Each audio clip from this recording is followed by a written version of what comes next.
En 2025, les nations sont déchirées par la guerre, la ruine économique et des répressions brutales, des endroits où la survie elle-même est presque impossible. Dans cet épisode de l'Infographics Show, nous dévoilons les pires pays où vivre et les raisons de leur situation. Iran, en 2022, il a semblé un instant que les femmes d'Iran et les défenseurs des droits humains ont eu un mince espoir. Le mouvement Femmes, Vie, Liberté a lancé des manifestations nationales contre le régime oppressif de la République islamique. Le guide suprême, Ali Khamenei, a durement réprimé les dissidents et, en 2025, une nouvelle menace a surgi, un risque de conflit direct avec les États-Unis et Israël. Le pays a longtemps voulu développer son programme nucléaire, créant des tensions avec les grandes puissances et ses voisins, qui refusent un Iran nucléaire. En 2015, l'Iran est le P5+1. États-Unis, Chine, France, Royaume-Uni, Russie, Allemagne ont signé le plan d'action global commun. Plan d'action global commun. L'accord permettait à l'Iran de développer l'énergie nucléaire à des fins civiles, tandis que des inspecteurs internationaux surveillaient ces installations pour s'assurer qu'ils ne construisaient pas secrètement des armes nucléaires. Seulement 3 ans plus tard, les États-Unis se sont retirés du plan d'action global commun, et sans accord de remplacement, l'Iran a recommencé à intensifier son programme nucléaire. Il a aussi financé des groupes militants dans sa guerre par procuration contre Israël et d'autres. Le 13 juin 2025, Israël, avec le soutien des États-Unis, a frappé les sites nucléaires et militaires iraniens dans de grandes villes, provoquant des craintes mondiales d'une guerre régionale imminente. Bien qu'une situation de troisième guerre mondiale ne se soit pas matérialisée, les citoyens iraniens restent inquiets pour l'avenir et paient le prix du conflit récent. La République islamique d'Iran a accusé de nombreux dissidents politiques, ainsi que presque toute personne qu'elle peut arrêter, d'être des espions ou des sympathisants d'Israël ou des États-Unis. Rien que pendant le conflit de 12 jours, les autorités ont arrêté 21 000 Iraniens. En plus de cela, les exécutions ont explosé, en hausse de 75%, rien que pendant les 4 premiers mois de 2025 par rapport à l'année précédente. Donc, vivre en Iran aujourd'hui et faire quoi que ce soit montrer un sentiment pro-américain ou être une femme mal voilée, peut vous faire jeter en prison indéfiniment, voire vous faire tuer. Et l'Iran n'est pas le seul endroit où la vie quotidienne peut ressembler à une condamnation à mort. Guinée équatoriale. L'espérance de vie moyenne en Guinée équatoriale n'est que de 59,8 ans. Seule la moitié de la population atteint 65 ans. Pourquoi la situation est-elle si mauvaise ? La corruption et la pauvreté ont ruiné les infrastructures et les systèmes de santé et d'assainissement. Ainsi, des maladies comme le paludisme, la tuberculose et la diarrhée se répandent sans contrôle, plaçant le pays parmi les moins préparés face à une épidémie. La majorité de la population n'a pas accès à l'eau potable. De plus, 6,6% à 7,6% de la population vit avec le virus de l'immunodéficience humaine, syndrome d'immunodéficience acquise à cause d'une mauvaise éducation et du manque de contraceptifs accessibles et abordables. Les perspectives pour les enfants en Guinée équatoriale sont dramatiques. Près de 20% des enfants meurent avant 5 ans. D'après Human Rights Watch, un enfant sur 4 a un retard de croissance dû à la malnutrition ou au manque de nourriture. On pourrait croire que les problèmes de la Guinée équatoriale viennent d'un manque d'argent, mais ce n'est pas le cas. D'immenses réserves de pétrole ont généré environ 45 milliards de dollars entre 2000 et 2013.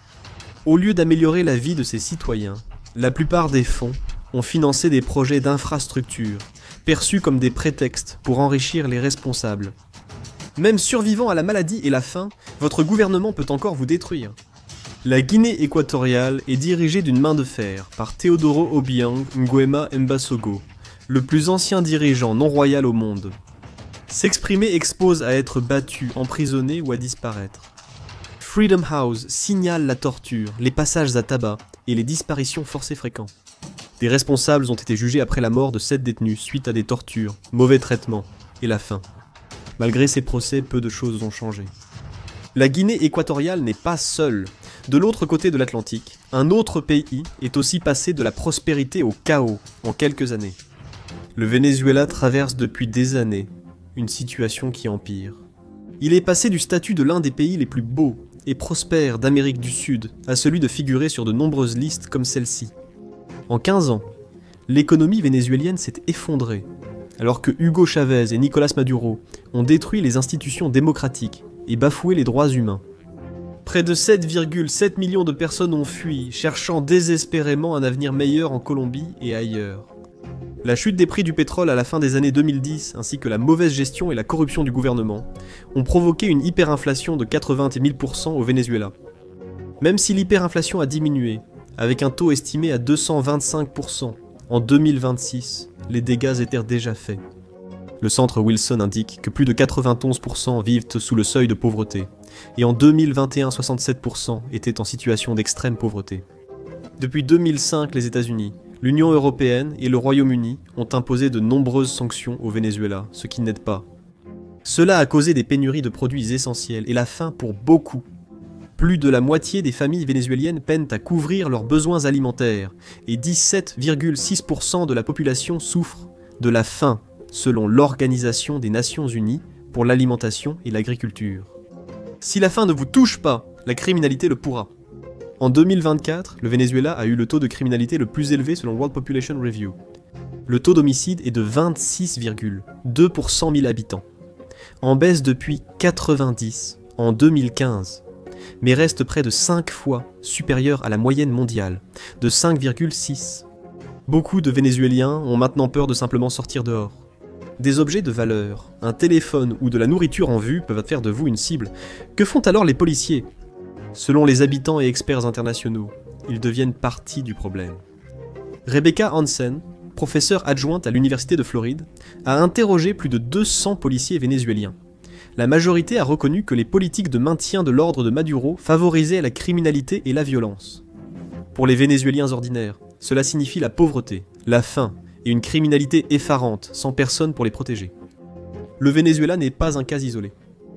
Partout dans le monde, des populations entières sont piégées dans des pays où la misère et la violence sont devenues la norme. La Syrie, en 2023. La Syrie s'est classée au 4e rang mondial sur l'indice mondial de la misère. L'année suivante, elle a aussi été 8e à l'indice mondial de la criminalité, ce qui n'est pas un motif de fierté. 13 ans de guerre civile ont pris fin en décembre 2024 avec la chute du régime brutal d'Assad, et il n'est pas surprenant que la Syrie ait du mal à se relever. Plus de 14 millions de personnes ont été déplacées, la moitié restant dans le pays, l'autre ayant fui à l'étranger comme réfugiés. Des Syriens retournent dans leur pays ravagé, mais la vie y reste très difficile. Après les combats, 90% de la population reste sous le seuil de pauvreté. Sur 24,6 millions d'habitants, 14,5 millions sont en insécurité alimentaire, 9,1 millions souffrent de faim aiguë et 1,3 million sont en crise grave. Bien que la guerre soit finie, les attaques terroristes et la violence restent une menace pour la population. Même l'autorité de facto actuelle de la Syrie, Hayat Tahrir al-Sham ou Hayat Tahrir al-Sham, est un ancien affilié d'Al-Qaïda toujours classé comme groupe terroriste par l'Organisation des Nations Unies. Après avoir pris le pouvoir début 2025, le Hayat Tahrir al-Sham a ravivé la violence contre les minorités druzes et alaouites, avec des centaines d'alaouites massacrés à l'attaquer. Des observateurs estiment qu'il reste 2500 combattants de l'État islamique en Syrie et en Irak. Le 22 juin 2025, un terroriste de l'État islamique a tiré dans une église grecque orthodoxe à Damas, puis a déclenché une bombe, tuant 25 personnes et en blessant 63. Les plus durement touchés sont les enfants syriens, dont beaucoup n'ont connu que la guerre. En Syrie, une école sur 3 est endommagée ou fermée, et le conflit persistant prive un grand nombre d'enfants de leur éducation. En 2022, selon le Fonds des Nations Unies pour l'enfance, la moitié des soins de santé primaires en Syrie a été détruite, et 2/3 des stations de traitement de l'eau endommagées, limitant l'accès à l'eau potable. La Syrie peine à se reconstruire après la guerre, tandis qu'une autre nation s'effondre sous la dictature. La Corée du Nord. La Corée du Nord n'est peut-être pas déchirée par la guerre en ce moment, mais la situation des habitants sur place continue de se détériorer sous le règne du dirigeant suprême Kim Jong-un. Le rapport de la commission d'enquête des Nations Unies sur la Corée du Nord montre que la gravité et l'ampleur de ces violations révèlent un état sans équivalent aujourd'hui. La Corée du Nord est totalement isolée du monde. Les appels internationaux sont interdits, l'accès à Internet est quasiment inexistant, et même voyager à l'intérieur du pays nécessite une autorisation de l'État. Détenir un film ou un CD étranger peut vous envoyer en prison. Imaginez être arrêté par l'État juste pour avoir écouté Ed Sheeran. Ce n'est peut-être pas si mal. Si vous montrez votre déloyauté envers le régime répressif du pays, vous n'êtes pas seul à être puni. Votre famille et les 3 générations suivantes seront aussi punies.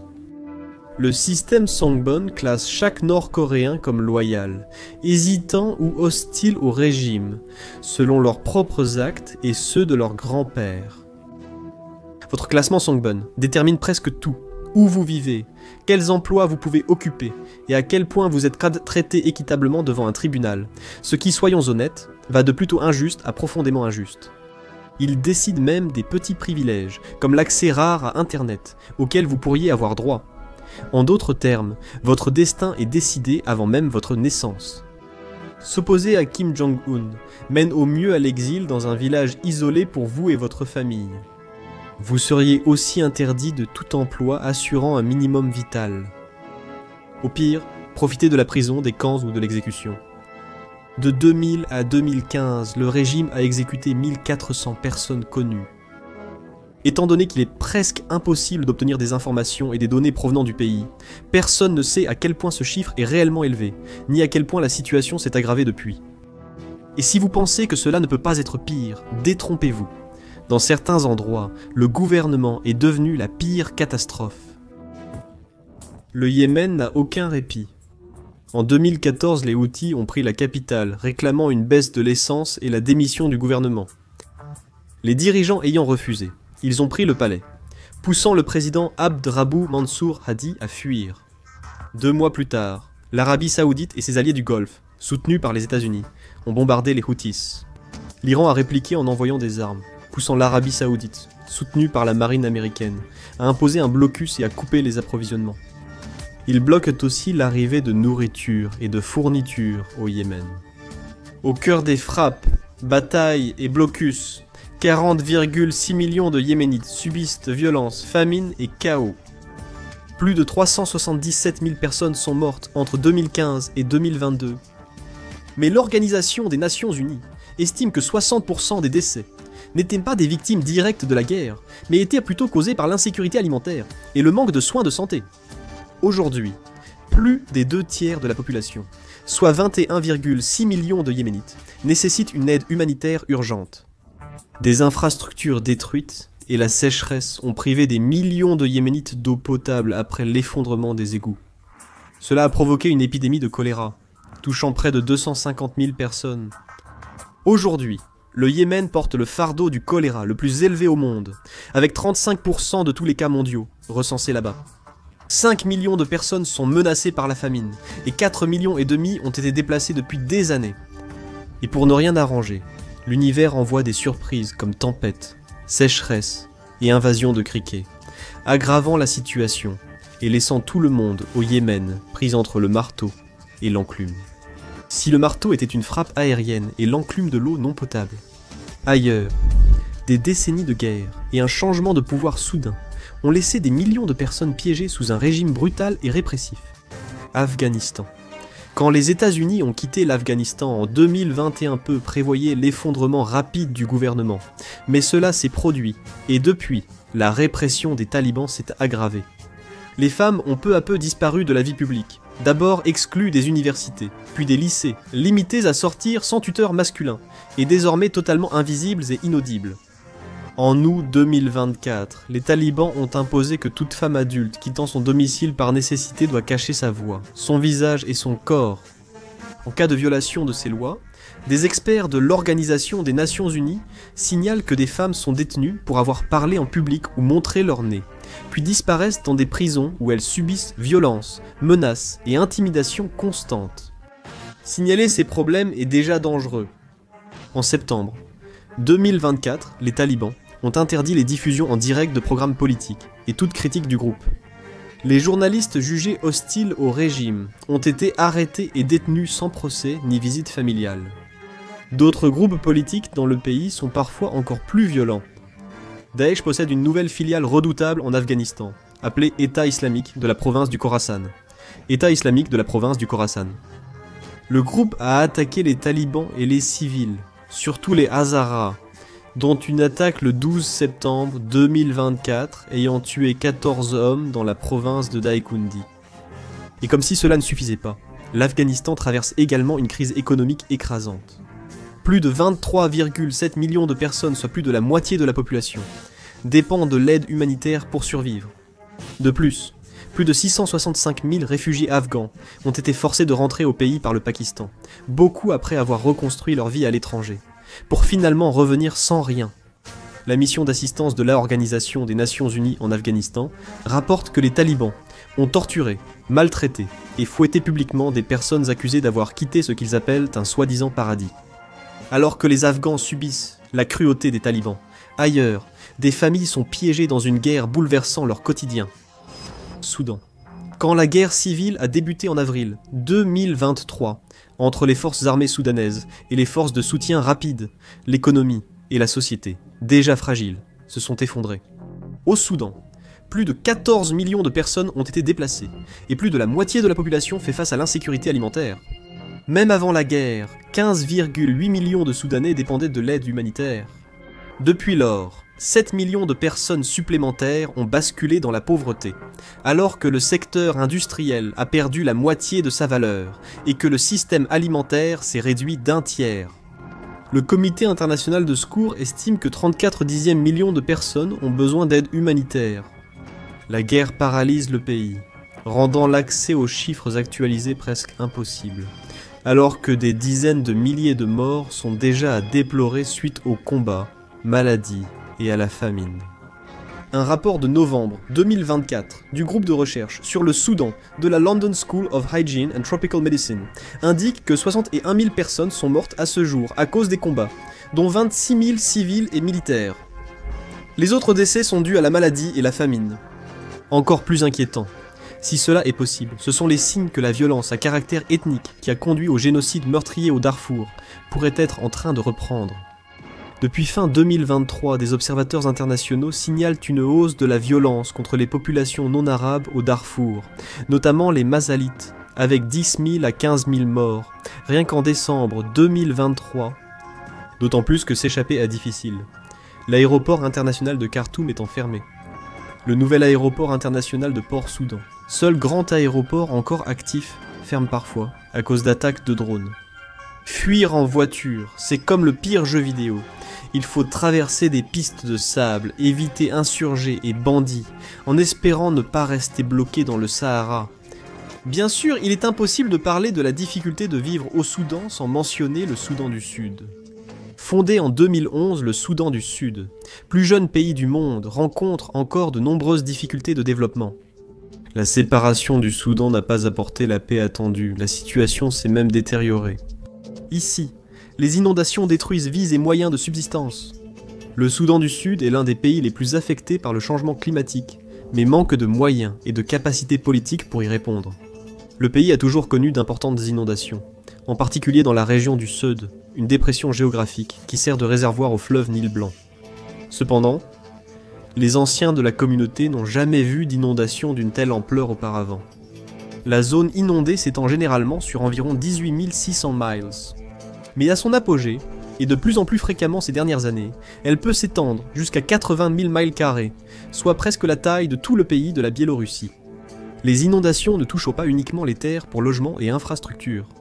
Elles transforment des villages en îles, détruisent terres agricoles et récoltes, rendant de nombreuses terres inutilisables pour longtemps.